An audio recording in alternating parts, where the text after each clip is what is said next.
but you're going to bring it back on, aren't you? Oops, there we go. I will. Okay, thank you. Hello, everybody. This is Chris Kiley, Associate Director with Texans for the Arts, and welcome to our weekly Texas Arts Advocacy Update. We have a lot to cover today, some really big news, and we'll get into in just a minute here. And we are also joined by Travis James, VP at TXP, who will be talking us through some of the financial impacts over the past year and how they will affect the American Rescue Package as we go after some of those dollars for the arts. So without further ado, I'm going to turn it over to you, Anne, to get us going today. Great, thank you so much, Chris. I'm in the echoey basement of the Texas Capitol, and so I beg your indulgence here if it's a little, sounds a little bit different. I am very excited to announce that the conference committee is meeting right now, and as you all know, the Texas Commission on the Arts is the very first thing in the budget under Article 1, and we received the excellent news today that the conference adopted the House budget recommendation for the TCA Cultural District Grant Program, which is the $10 million appropriation that we were seeking. So a huge shout out. I can't shout loud enough here in the halls to thank everybody who has a member of Texans for the Arts, who's written to a legislator, who's attended a legislative visit, who attended our summit, who has testified, who has contributed in any way, shape, or form to this conversation, and all of you who are in TCA cultural districts, and those of you who have secured these resources and used them. This is a really important win for us. It maintains the funding that we had last session, and we know that's a tough thing to do in the legislature this session with the pandemic, with the polar vortex, with receipts going down, tax receipts, everything implied. So can't be proud enough of all the work that everybody has done. Our partners, it's clearly with the Texas Commission on the Arts and the Texas Cultural Trust, our lobbyists, our boards, everybody very much played a part of this. So there is a governor's veto period for 20 days after the end of the session. We will do everything we can to ensure that the 10 million is protected throughout that, and we are hugely pleased. So you're on our newsletters, I hope. We just sent out a newsletter announcing this as well. So again, hot off the press, couldn't be hotter. $10 million for the TCA Cultural District Grant Program has been approved. With that, we have about a little bit less than full 2 weeks of the legislative session, and we are now watching some of the bills that we've been following throughout the session, including Senate Bill 1655, which is the county hotel occupancy tax reporting bill.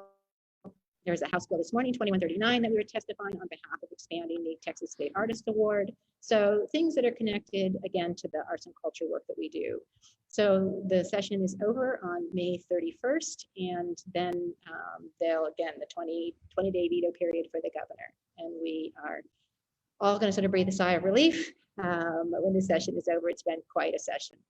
So shifting a little bit from the legislature to the real topic we've been talking about now for over a month, and that is the American Rescue Plan.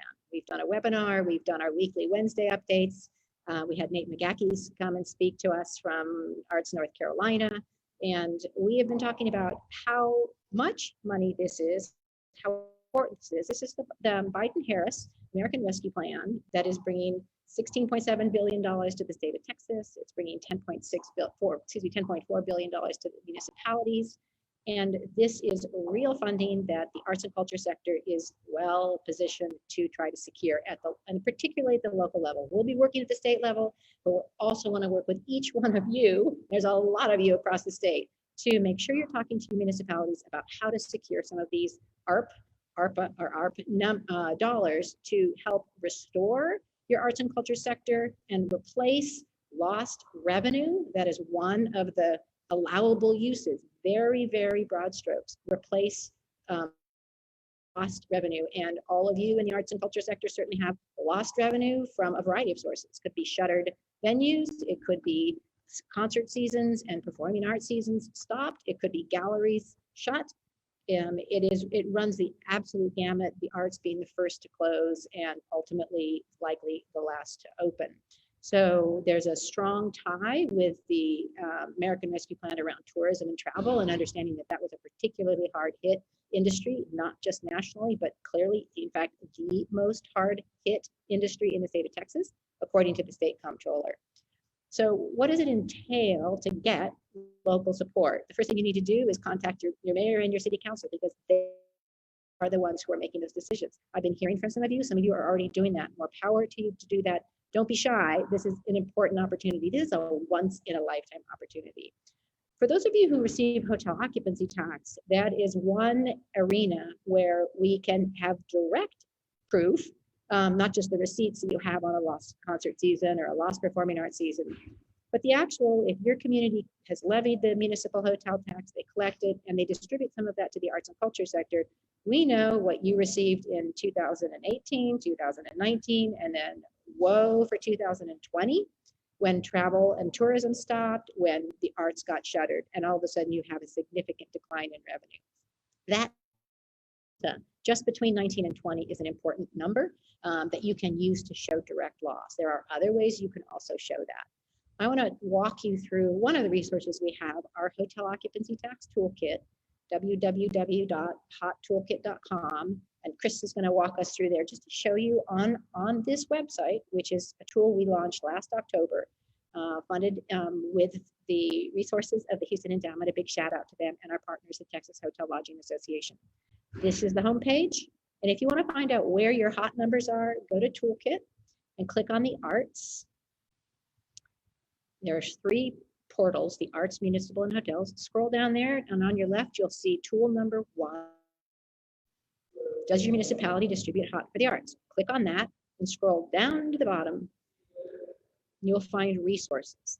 That central resource there, the annual arts hot data, that, when I click on that, Chris, and that will show you by town since 2017, 2018, 19, and 20, that will show you the amount of hotel occupancy tax which was used to support the arts and culture sector in your communities.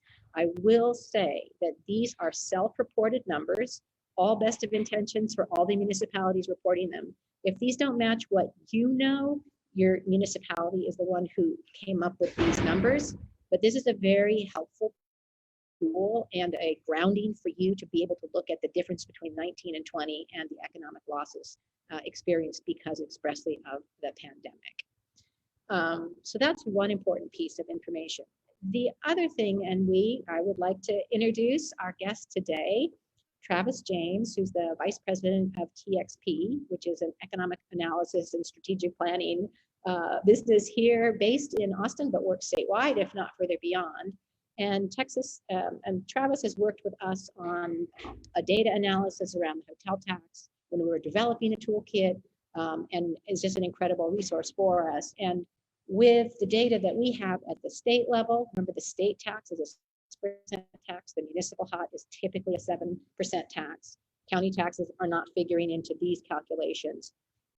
Travis looked at the numbers even a little more deeper to try to sort of figure out what the loss was extrapolating over a couple years, because not only for the ARP can you show just the loss in the pandemic years, really 2020, starting in late February of 2020. But we know that it's going to be more than 1 year. It's not this year. There's a study that we have on our website that shows that the arts and culture sector is not likely to be back up to its typical levels of income, including hotel tax, until 2025. So you can actually ask for anticipated losses. And so that's some of the figures that Travis is going to share with us now, and how we can then help you use those figures in your work with your municipality. So I hope I laid that out correctly, Travis. So I'm going to turn it over to you right now. Great, thanks, Ann. You did a perfect job. So just to remind everybody, the data that's self-reported to the comptroller is for fiscal year, not calendar year. So fiscal year in Texas runs from September to August. So just keep that in mind when we talk about the data. So as part of when the legislature meets, the comptroller does what he calls his biennium revenue estimates and does a forecast for all the different tax revenues that are collected by the state, including hotel occupancy tax revenue. So we can overlay the comptroller's forecast on the state overall and see what that does to hotel occupancy tax revenue collected at the state level, the local level, and then see how that translates to those communities that use local hot to fund the arts. As Ann said, this is self-report data. It's not perfect, but it's pretty good. So to remind everybody, and I'll pull up a slide in a minute with the data, but in fiscal year 2019, cities statewide allocated about 65 million in hot funding to arts and culture groups. In fiscal year 20, that dropped 11% or by 7 million down to about $58 million. And over the next couple of years, tax receipts will be down. They'll slowly come back, but as Ann said, it's likely going to take 4 or 5 years to get back to the fiscal year 19 level, let alone all the growth that we were missing. Receipts were growing 2, 3, 4, 5% a year, and that growth is also not baked into that. So we think over the next 4 or 5 years, there's going to be a $30 to $40 million shortfall for cities statewide that allocate hot revenue to the arts. And I'm going to pull up a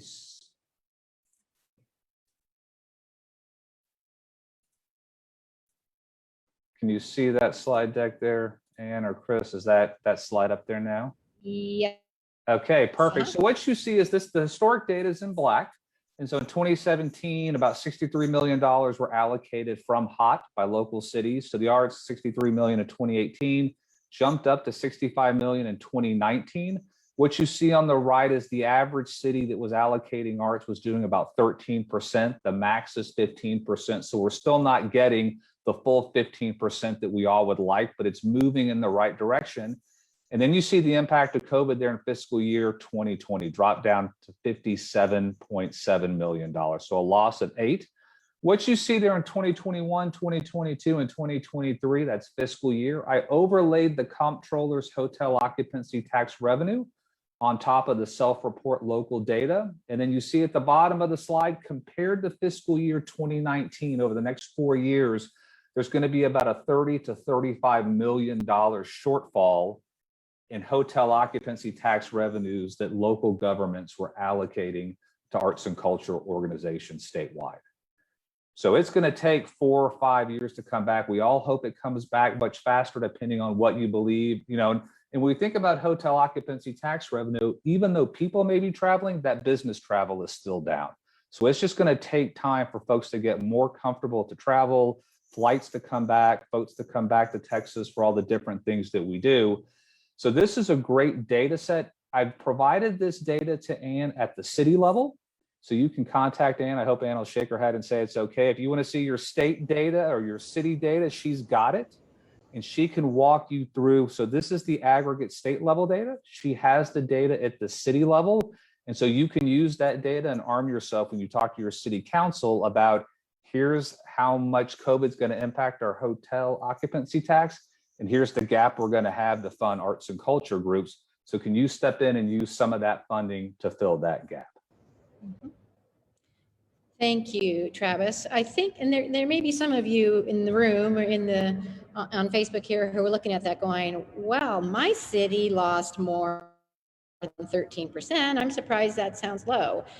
You remember the comptroller did the average. The average was the hotel tax, was down by 48.5%. So that was the average. There were communities like some of the beach communities where people relocated to spend the pandemic away from their urban neighborhoods. And so some of the communities had no loss. There were other communities like I think the city of Austin when South by first closed, and it was a tremendous loss. I think it was 92% at some point. So there is a range, but the averages are there. And again, as the comptroller pointed out, travel tourism industry was the hardest hit, and the tax decline, tax revenue loss for hotel tax was the largest decline of any of the taxes, larger than natural gas, larger than oil, larger than alcohol, sales tax, et cetera. So we are a unique entity industry, and we have this data to sort of take to our municipal leaders and say, you want to help rebuild tourism, you want to help rebuild the arts community, you want to make our communities a strong place for living, working, attracting businesses, keeping businesses. This is where this data comes in handy. So, can I say, Ann, real quick to jump in? When you look at the fiscal year 2020 data, it seems a little bit misleading. I think people think it would be worse, but don't forget, you pick up a few months, the September, October, November, December before the pandemic hit. So that fiscal year data doesn't match to, I think, the impact. We all think of it as 2020. and the fiscal year data doesn't align perfectly. So just keep that in mind when you're talking to your local officials, that fiscal year 20 data you see isn't probably quite as bad as the impact that cities felt. Mhm. So thank you. We're sort of wrapping up here. This is our weekly Wednesday update, typically around 15 minutes, and we cram a lot into it. It's been quite a day today. Again, happy to share the $10 million appropriation approval by the conferees, to hear that publicly and to share that. And again, just to reiterate how important these ARP resources are, and for you to seriously inquire in your community how. We have a lot of information on our website at texansforthearts.com. You'll find the resources for ARP there, sample letters, sample PowerPoints, detailed information about the plan itself, revenue, how to qualify, et cetera. So reach out to info@texansforthearts.com. Make sure you sign up and get our newsletters. And we thank you for your interest in this, and we thank you for your involvement in advocacy. And today is the proof that advocacy works. So thank you all, and we will talk to you next week. Next week, our guest will be Shannon Gangurdy, who's our lobbyist, who will be giving us an update on the 87th legislative session. So there'll be a few days left, but we're wrapping it up. So thank you all, and we'll see you next week.